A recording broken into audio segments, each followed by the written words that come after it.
1,000,000 years ago, Nostradamus predicted the world would end in a huge mess called a Pocalypse. The word Pocalypse is posh dictionary code for the end of days. And the end of days means sunset, which happens all the time. That's probably why the world didn't end, just because Nostradamus said it would. But Nostradamus wasn't the only person who reckoned the apocalypse was coming. As well as inventing Minecraft, the ancient Mayan civilization predicted the world as we knew it would end in 2012. But luckily, it turned out just to be sea facts that ended. And that's only the whole world if you're over 60 and housebound. Another apocalypse was predicted by Mother Shipton, a mystic from Yorkshire who lived in a cave, which at the time was better than living in Yorkshire, just like it also is now. She wrote, "The world to an end will come in 1881, a claim which has recently been debunked by experts through a careful process of looking around and seeing the world still here." The good news is the world hasn't ended yet. The bad news is scientists say it one day definitely will. But what sort of ending will it have?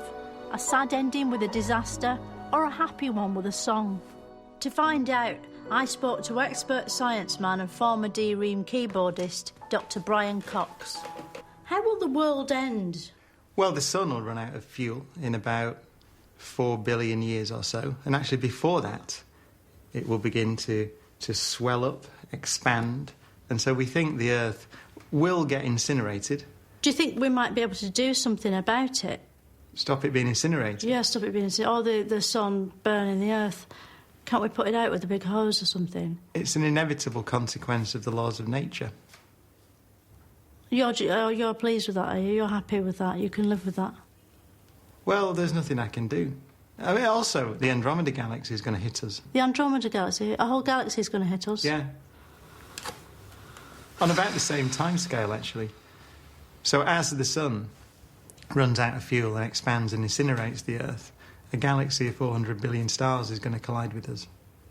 You're much gloomier than I expected, because you're quite smiley. Well, yeah, it's quite a long time in the future. You said things can only get better. So where can we trust anything you ever say now? Yeah, it's a gross misunderstanding of the laws of nature. It's one of the most misleading and scientifically inaccurate pop songs that's ever been written. Catchy, though. Yeah, no, but it's just inaccurate, scientifically inaccurate. Things get worse. So after the universe ends, there'll be nothing? Depends what you mean by after the universe ends. When it's exploded? Well, it's not going to explode. It's going to, we think, melt. Carry on expanding. Right, and then... Forever. Well, that'll be fine, won't it? We need the space. You get to the point that it carries on doing that, then galaxies get ripped apart, and then solar systems get ripped apart, and then even planets get ripped apart, and even atoms get ripped apart. But so what? All the stars will die.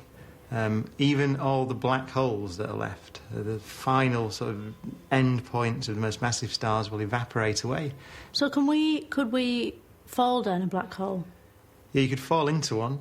Is that the same? Because I heard that you could be, if, you know, this is one way that the world could end, is that we're all just sucked off through a hole.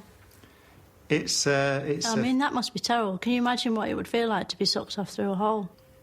Yeah. 2016 might have looked like the end of the world as we know it, and I feel fine. But at least right now, the apocalypse hasn't come. And who knows, maybe it never will. But there's no point sitting around worrying about the apocalypse when what we should be really scared of is Armageddon. Next time on Moments of Wonder, I'll be asking, if air is really there, how come we can't grab it?